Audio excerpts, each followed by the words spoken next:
name is Nusret Chakiji. I'm at the Gabelli Business School Finance Department, and I've been here for more than 12 years. And the paper that I want to talk about today is the salience theory. It's a forthcoming paper in Journal of Financial Economics. The salience theory assumes that investors pay attention to salient features of the underlying stock return distributions, and they overemphasize on the salient features and underemphasize the non-salient features of the underlying stock distributions. This implies that the stocks with high salient features or good salient features will be overvalued, okay? And the stocks with non-salient features will be undervalued.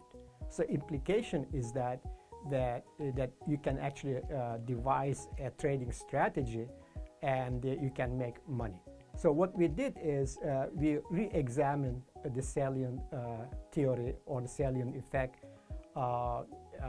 in US as well as 48 other countries. So we look at the more than 50,000 stocks in 49 countries, and our initial results suggest that yes, the salient effect actually exists not only in US market but also in stock markets around the world.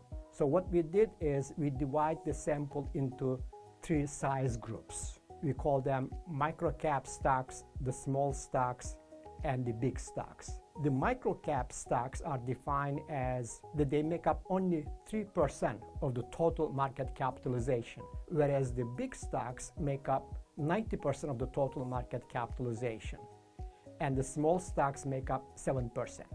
So the small stocks and the big stocks together make up 97% of total market capitalization.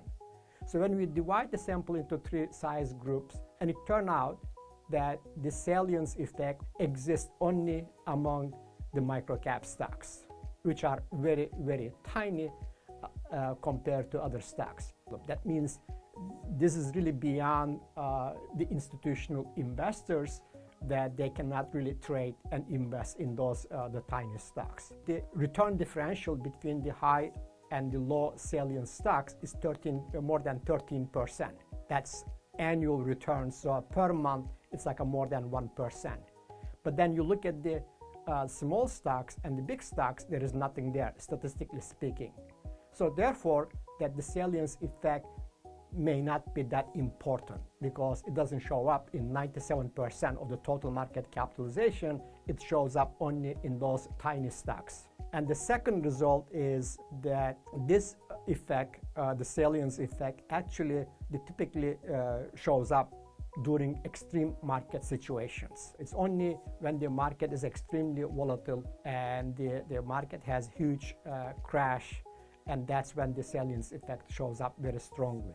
So what's the implication? Implication is basically that if you find some anomaly that you think that you can make money, you have to think twice before you jump in, because if the results are driven by micro-cap stocks, it's not really tradable. And typically, in fact, most of the anomalies that we know and is driven by the micro-cap stocks.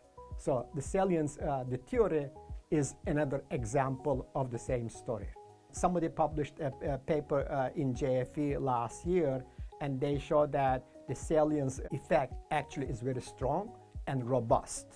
And our contribution is that dividing the sample into micro caps, the small caps, and the big cap stocks, we show that actually that it doesn't show up. It's not there when you look at the small and big stocks. The essence of the lesson is that be careful to make a bet on some trading strategy, and most likely that you are going to end up losing money, and because most likely that trading strategy is based on the micro-cap stocks, and it's extremely difficult to trade those micro-cap stocks, even at the individual level.